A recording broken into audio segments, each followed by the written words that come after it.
perjalanan saya kemarin kita udah mampir ke tempat makan ayam sama bebek ya. Nah, di minggu kali ini kita akan bahas tentang satu makanan yang manis-manis, dessert ini ya, seperti yang sudah ada di depan kita, si cantik-cantik ini. Ini adalah produk dari salah satu tempat dessert gitu ya, jual kue-kue yang sangat terkenal di Kota Semarang karena dia udah 11 tahun loh hadir di Kota Semarang ya. Ini dia Seni Rasa dan langsung aja kita ngobrol bareng sama ownernya yaitu Mbak Niken Ardana. Selamat siang Mbak. Selamat siang. Sehat ya Mbak Niken? Alhamdulillah Mbak Ani. Wah ini kita ada di tempat termasuk baru nggak sih kalau tempat yang sekarang ini? Lumayan baru, kurang ya? lebih 3 tahunan. 3 tahunan, jadi dari 11 tahun itu udah sempat berkeliling kemana-mana ya. Nah tapi sebelumnya boleh diceritain dong Mbak, awal mula punya Seni Rasa itu gimana sih? Dari hobi kah atau memang udah punya impian pengen punya semacam toko kue sendiri atau seperti apa? Sebenarnya sih awalnya nggak sengaja bikin ini, jadi tadinya saya kerja kantoran, 11 tahun saya kerja kantoran, terus karena anak-anak sudah mulai besar, suami memutuskan untuk udah resign aja. Akhirnya kan saya memutuskan untuk resign.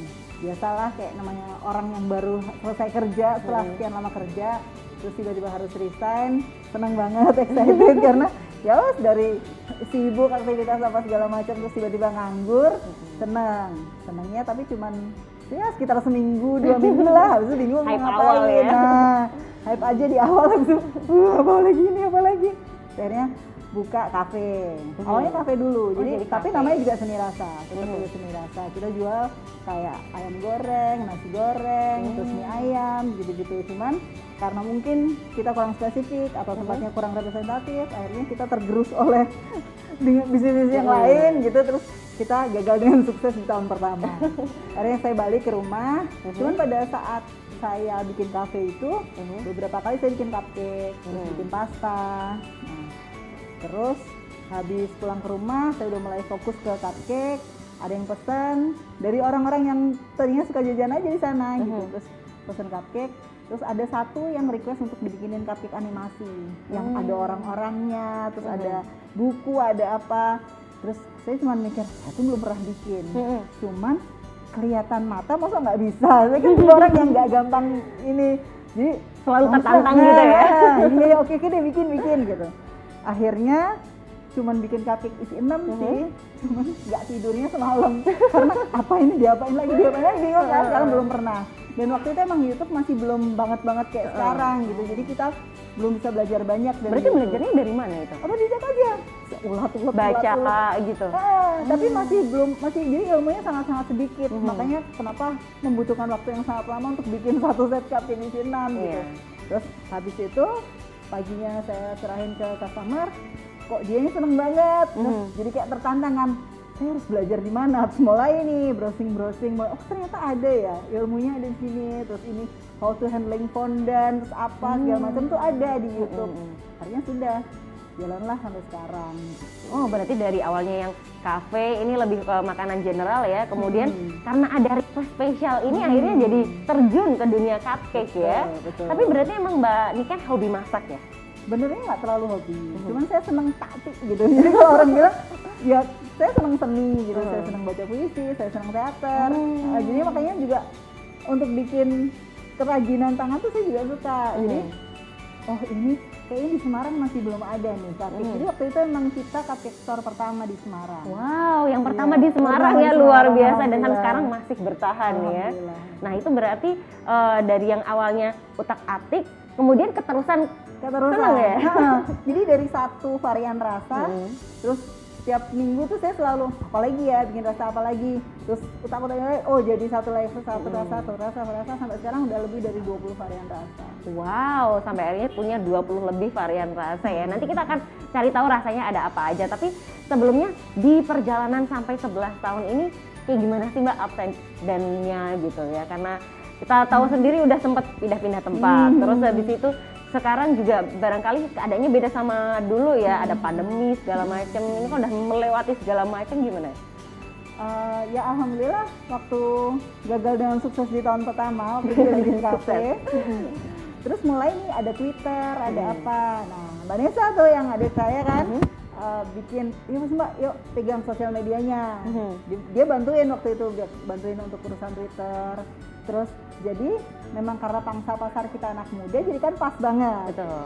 Nah, kebetulan tempat kita lokasinya juga dekat sama Undip, dekat sama kampus. Jadi anak-anak kampus pada datang ke sini karena ya udah tertarik kan apa-apa. Nah, udah. Terus kalau seiring berkembangnya waktu, alhamdulillah nggak cuma anak muda, nggak cuma anak-anak kuliahan, tapi juga mulai ibu rumah tangga atau bapak rumah tangga atau bapak yang ingin ngasih istrinya. Jadi terus kita general ke semua usia, alhamdulillah semua suka. Nah kalau up and down-nya pasti ada gitu. Jadi dari awal berdiri, waktu kita gagal di tahun pertama, benar-benar duitnya udah habis, merangkak dari nol lagi. Jadi benar-benar yang ngumpulin duit sedikit demi sedikit untuk bisa beli oven, untuk bisa beli. Jadi oven ada kecil, cuman kan memang harus seiring bertambahnya waktu, terus kerjaan semakin banyak, ya otomatis nanti butuh oven yang besar. Nah, udah tuh dari kumpulin sedikit terus jadi kayak sekarang gitu. Wah, perjalanannya ya merintis juga gitu ya. Tapi kalau misalnya banyak yang bilang nih Mbak, Semarang itu tipe orang-orangnya mereka lebih suka mengikuti sesuatu yang baru, jadi kaget. Ya, kalau misalnya ada sesuatu yang baru langsung rame gitu kan. Dulu pernah jadi yang pertama di Semarang, pastinya juga jadi rame. Tapi kemudian gimana sih untuk bisa mempertahankan sampai sekarang ini tetap eksis loh? Ya, alhamdulillah. Jadi waktu awal banyak cake artis menerjang kota Semarang, sempet ini nih, Mbak hati-hati loh Mbak, nanti ada ini, nanti ada ini, persaingannya makin ketat ya. Ada Hairpost, ada apa segala macam.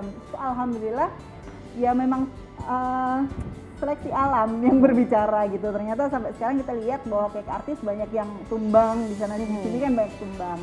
Terus kayak Hairpost pun mereka punya pasar sendiri, kita punya pasar sendiri. Jadi rata-rata kalau sudah makan produk kita ya nggak mau berpaling. Alhamdulillah karena kita selalu jaga komposisi bahan, terus jaga mutu, jaga kualitas, semuanya tetap kita terjaga dari awal berdiri sampai sekarang. Semua serba tertimbang, semua serba terukur. Jadi SOP-nya jelas, nggak boleh kita melanggar dari, oh ini kok kurang sedikit ya, lah nggak apa-apa gitu, kita nggak berani. Gitu. Jadi kalau ada bahan yang nggak ada nih lagi pas kosong di pasaran, ya udah mending kita nggak bikin produk itu dulu. Jangan sampai customer hari ini bilang enak, besok nggak enak. Itu yang bikin bisnis makanan bubar jalan.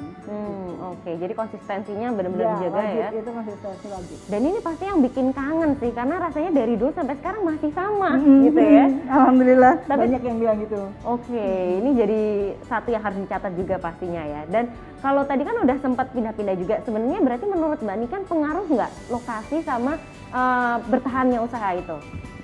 Tergantung ya, kekuatannya kita seperti apa, produk kita seperti apa, pasarnya seperti apa. Kalau di tempat kita alhamdulillah, jadi setelah saya pindah dari sana, kalau sana kan pindah ke rumah karena kondisinya di sana tutup. Jadi waktu saya di rumah mulai berkembang bagus, saya 2 tahun di rumah, saya buka di ruko di depan sana di Bukit Sari Raya dekat Burger King. Nah di sana saya berkembang kurang lebih 4 tahun. Pangsa pasar sudah semakin banyak, saya dapat customer sudah banyak. Terus saya balik ke rumah alhamdulillah di sini sudah 3 tahun lebih.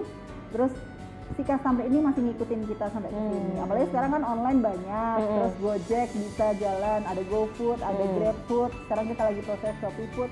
Nah itu alhamdulillah sangat-sangat membantu gitu. Oke, jadi ini sudah punya para pelanggan setia ya. Alhamdulillah. Yang sampai dimanapun pokoknya akan dikejar. Ya, alhamdulillah. Oke, setelah ini kita bakal cari tahu lebih banyak lagi tentang ada varian apa aja sih di Seni Rasa. Jadi jangan kemana-mana, tetap di Ini Usahaku.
Wah, lucu banget ini warnanya.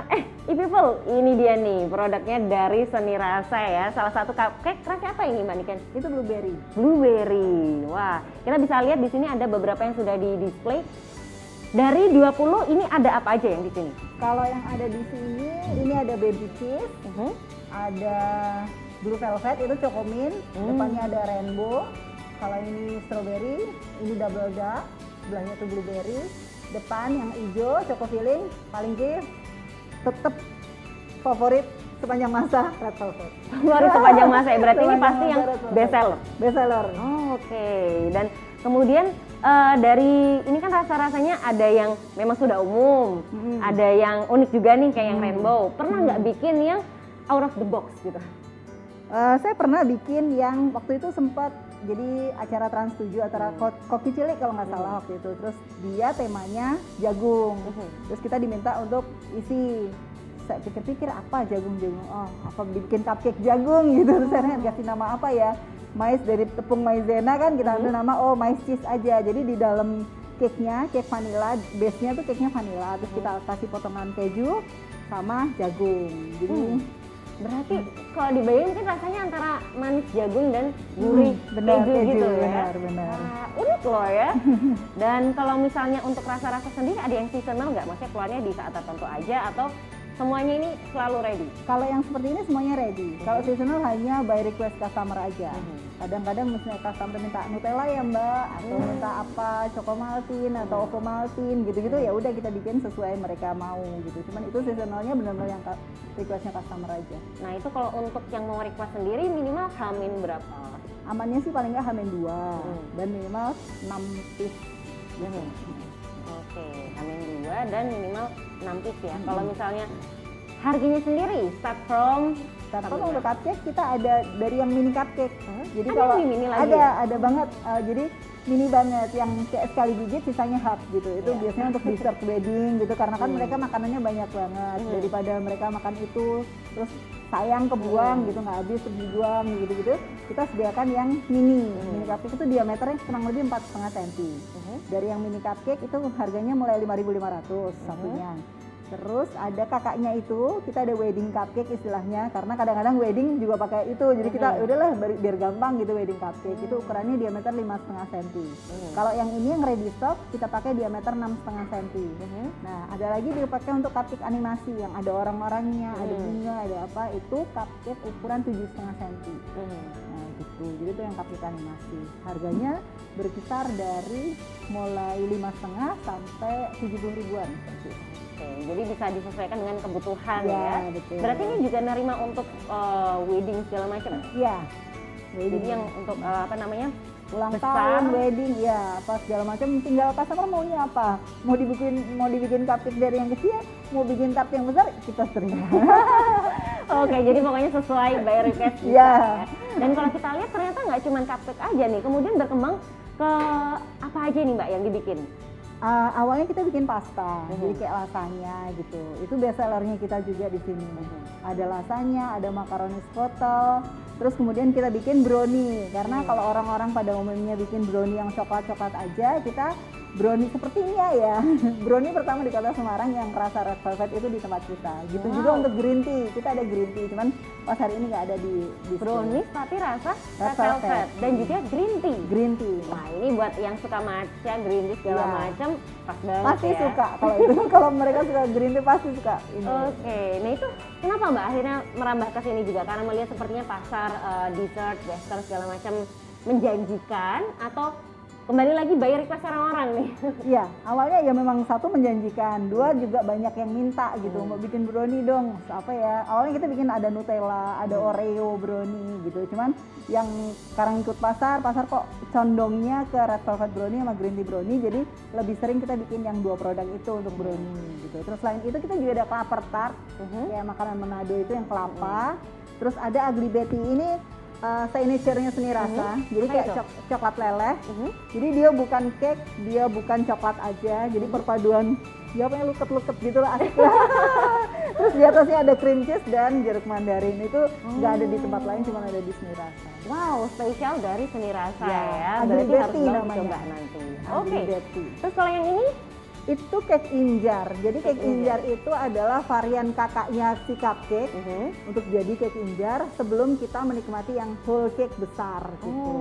Jadi sama, semuanya rasanya sama di tempat kita. Jadi kalau misalnya orang mau cake-nya rasa apa, tinggal pilih sesuai rasa cupcake-nya sendiri rasa. Mau cobain dulu kan kita ada yang kecil gitu. Oh gitu, jadi bisa coba kalau misalnya pengen nyobain semua rasanya, tapi takut kekenyangan bisa yang kecil-kecil dulu. Nanti agak gede yang cupcake, kemudian cake injar gitu ya.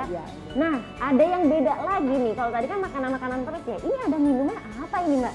Nah, habis kita sudah jalan kurang lebih, jadi kopi itu kita mulai jalan di 2016. Suami saya suka kopi, suka ngopi gitu. Terus ya udah dia trial gitu. Awalnya dari kopi yang hitam, benar-benar kopi sehat. Jadi kopi yang tanpa gula, benar-benar kopi hitam, pure coffee gitu. Terus dia coba-coba sendiri, brewing sendiri. Terus diminum sendiri, akhirnya kurus sendiri. Oh, berarti terbukti sehatnya. Terbukti sehatnya. Jadi terus udah habis itu kok ngelihat selera pasarnya kayak kurang untuk kopi hitam, kopi Indonesianya agak kurang. Terus akhirnya kita ngikut selera pasar, kita bikin kopi susu. Tapi khusus yang ini, yang kopi kanu botolan ini kita bikin dari bean jolong. Jadi suatu tempat ada namanya jolong. Nah ini rasanya rasa kayak unik tradisional gitu, jadi kayak orang desa minum kopi susu. Inilah produk kita spesial yang ada di sini rasa ini. Kalau yang kopi susu kita juga ada kopi melusuk. Karena tempat kita seperti Mbak tahu, tempat kita melusuk. Jadi kita ada kopi melusuk itu rasa ya normalnya kopi susu. Untuk anak-anak yang suka nyobain baru-baru awal nyobain kopi, mereka pasti suka. Tapi ini pas banget loh ya. Jadi makan cupcake ada ditemeninnya sama kopi ya. Kopi kanu. Kopi kanu. Kopi kanu betul. Ini berarti dari berapa harganya? Kalau kopi kanu ini dari 15.000 sampai yang ini 45.000. Oke, ada yang literan juga mungkin? Ada. Kembali lagi by request, by request. Ya, pokoknya bisa semua. Nah ini tadi semuanya bisa didapatkan online dan offline. Semua bisa ya pokoknya. Jadi gampang banget kalau misalnya nggak sempat kesini bisa order online atau kalau pengen sekaligus ngopi-ngopi cantik di sini boleh banget ya. Dan nanti kita akan ngobrol-ngobrol lagi tentunya sama Mbak Niken, kita curi ya ilmunya, belajar dari beliau. Jadi jangan kemana-mana, tetap di Dunia Usahaku.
Terima kasih Anda masih bersama kami. Bagi Anda yang pernah datang ke kota Semarang pasti kenal dong dengan jajanan tahu gimbal dan juga tahu pong.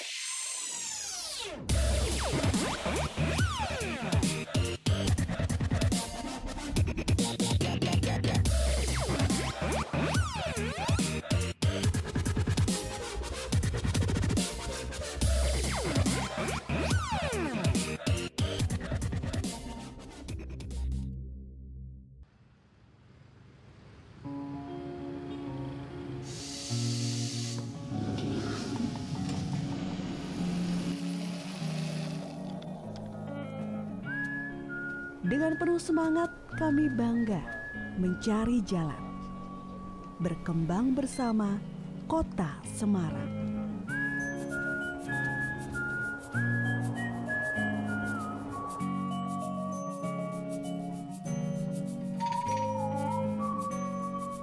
Adaptasi dengan masa transisi.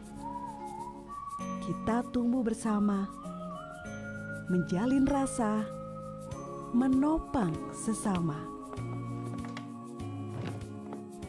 Kita yang menentukan untuk generasi di masa depan.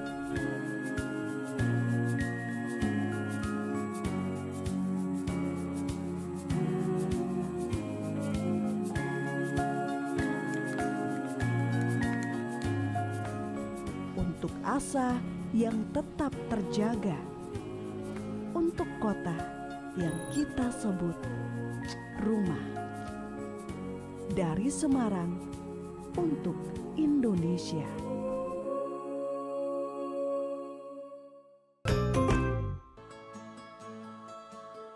Kita balik lagi masih di Ini Usahaku episode Seni Rasa. Kalau tadi kita udah ngobrolinnya gimana sih macem-macem produknya, kemudian cerita di awal, kemudian membangun seni rasa ini. Kelihatannya sih lancar-lancar aja ya. Tapi apakah sebenarnya seperti itu Mbak Niken, gimana nih? Ada yang menjadi halangan, rintangan, hambatan apa? Semua bisnis pasti ada halangan rintangan hambatannya. Jadi kalau orang lihatnya dari luar, oh enak-enak aja nih, ya iyalah yang ditunjukin keluar yang enak-enaknya. Itu yang kadang-kadang orang nggak tahu. Kalau mau bisnis ngeliatnya yang, oh itu enak banget, itu giliran mulai, kok ternyata gini, terus nyerah. Nah, memang satu hal kunci utama dalam berbisnis adalah nggak gampang nyerah dan mau bekerja keras gitu. Maksudnya kalau kita nggak mau kerja kerasnya, ya nggak akan bisa seperti sekarang gitu, nggak akan bisa bertahan sedemikian lama gitu. Kalau untuk kendala pasti ada. Jadi kadang-kadang satu kendala dari bahan, segi bahan. Kadang-kadang bahan ada kosong di pasaran. Mungkin sekarang kita bahannya banyak kan yang ekspor ya, karena bahan-bahan premium. Jadi kadang-kadang yang ketahan di bea cukai lah atau apa alasannya gitu kan, mereka jadi masih kosong Mbak, kosong lama. Nah itu satu kendala. Cuman beberapa ini masih bisa kita siasati dengan kita pernah pakai penggantinya gitu. Nah, tapi pada saat kita mau pakai pengganti pun kita harus trial and error. Kita nggak bisa sembarangan pakai pengganti gitu. Jadi pada saat satu bahan waktu itu nggak ada, saya coba trial penggantinya, saya cobain ke customer, mereka bilang oke, nggak ada masalah kok, enak-enak juga. Akhirnya kita berani. Nah, itu solusinya seperti itu. Terus kalau yang kedua dari karyawan misalnya, dengan keluar masuknya karyawan kita nggak bisa jaga. Nah itu salah satu kendala kita, tapi alhamdulillah untuk itu sih semua bisa kita atasin. Jadi memang pandai-pandainya kita sebagai owner untuk bisa ngerangkul karyawan, untuk bisa bikin mereka jadi berasa kerja tapi kayak di rumah gitu, jadi kayak keluarga gitu. Jadi alhamdulillah sih kendala ada tapi bisa diatasi. Oke, nah ini terus kalau kita lihat kan sepertinya sih harusnya udah cukup dewasa, udah cukup settle untuk kemudian buka cabang. Ada ide nggak Mbak kira-kira rencana untuk ke sana? Ada banget, insya Allah ya, lagi digodok. Ada sih beberapa permintaan, ada dari Kalimantan, ada dari Jogja. Insya Allah mohon doanya ya, supaya dimudahkan gitu. Jadi ini lagi proses, lagi diskusi segala macam gimana nanti proyeknya ke depan seperti apa. Nah, insya Allah. Wah, nanti kita tunggu ya, tentu saja. Jadi lebih banyak jangkauan masyarakat yang ya betul. Meskipun gitu, meskipun kita saat ini posisinya masih ada di Semarang aja, tapi kita juga bisa kirim keluar kota gitu. Kalau sekarang kan iya Paksel gampang gitu. Jadi kalau untuk kota-kota yang bisa dijangkau satu hari dengan Paksel, aman lah. Oke, jadi masih bisa ya untuk yang sekitaran Semarang. Paling jauh sampai mana Mbak? Kalimantan kita pernah kirim dan alhamdulillah aman. Ya, alhamdulillah aman. Oke, jadi langsung dicek aja ya. Di mana Mbak? Kalau misalnya Instagram ada? Instagram ada, kita di @senirasa_. Kalau kita ada di Tokopedia, ada di GrabFood, ada di GoFood. Lagi proses Shopee Food. Proses Shopee Food juga. Aduh lengkap banget ya berarti. Terus kira-kira kalau dari segi makanan ini kan dessert udah, kopi udah. Ada rencana nggak mungkin mau dibikin lebih besar lagi? Main dish juga ada segala macem. Sempat kita waktu itu bikin kayak snack-snacknya untuk ngopi, jadi kayak camilannya tapi kayak chicken in the basket yang kayak gitu sih, paling bikinnya kayak gitu. Kalau main dish beneran enggak, belum dulu karena kita belum siapin kitchennya kan. Kitchennya kan tetap harus disiapin. Betul. Ya, yang pegang siapa juga harus kita siapin. Oke, jadi pelan-pelan ya, satu-satu dulu. Ya, yang penting fokus ya, konsisten dan fokus daripada banyak dirambah habis itu sudah selesai. Kalau saya pilihnya jadi Kak, alhamdulillah sih sekarang kalau orang bilang cupcake selalu langsung seni rasa gitu. Nah itu kita yang jaga terus, jadi brainstormingnya harus jalan terus nih kayak gitunya. Jadi kalau mau pasta yang enak, orang langsung mikir seni rasa gitu. Jadi top of mind ya? Kita seperti itu ya. Oke, nah kalau gitu boleh dong Mbak Niken kasih tips buat ke e-people nih yang barangkali lagi membangun usaha atau lagi pengen buka usaha. Gimana caranya biar bisa jadi salah satu yang terdepan di masyarakat gitu? Yang utama adalah fokus aja kamu maunya apa. Jadi memang kita nggak bisa menguasai semua hal gitu. Jadi kalau kamu punya kesukaan satu gitu, kerjaan kamu yang mau, dan fokuskan aja. Maunya misalnya kayak saya nih, cupcake, ya sudah cupcake. Kalaupun merambah nggak jauh-jauh dari itu, dan konsisten wajib. Dan semua kalau kita ada di bisnis makanan semua harus tertimbang dan terukur. Jadi benar-benar yang hari ini customer ngerasain enak, besok harus tetap enak, besoknya lagi bahkan sampai kayak sekarang 11 tahun ke depan orang akan bilang hal yang sama. Beberapa orang memang selalu kontak ke saya gitu, Mbak kangen seni rasa, karena dia dulu kuliah di Undip, misalnya dari 4 tahun yang lalu atau 5 tahun yang lalu, dan mereka pun setiap datang ke Semarang mereka selalu mampir ke sini untuk beli, karena ya nostalgianya itu dapat. Jadi memang harus benar-benar satu konsisten, pantang menyerah, jadi memang harus itu kerja keras juga harus. Gitu. Oke, nah itu dicatat ya tipsnya dari Mbak Niken nih. Semoga nanti usahanya People juga bisa berkembang dan bertahan seperti Seni Rasa sampai seterusnya. Amin, amin. Terima kasih juga buat Mbak Niken atas waktunya. Ini nanti kita bawa pulang semua ya. Dan buat People yang pengen langsung aja di Instagramnya @senirasa. Jangan lupa di Tokopedia. Nanti ada di GoFood, GrabFood semuanya. Pokoknya tinggal cari aja Seni Rasa ya. Dan jangan lupa untuk nonton Ini Usahaku, tentu saja di channel YouTube-nya Semarang Pemkot. Terima kasih, sampai ketemu lagi. Dadah!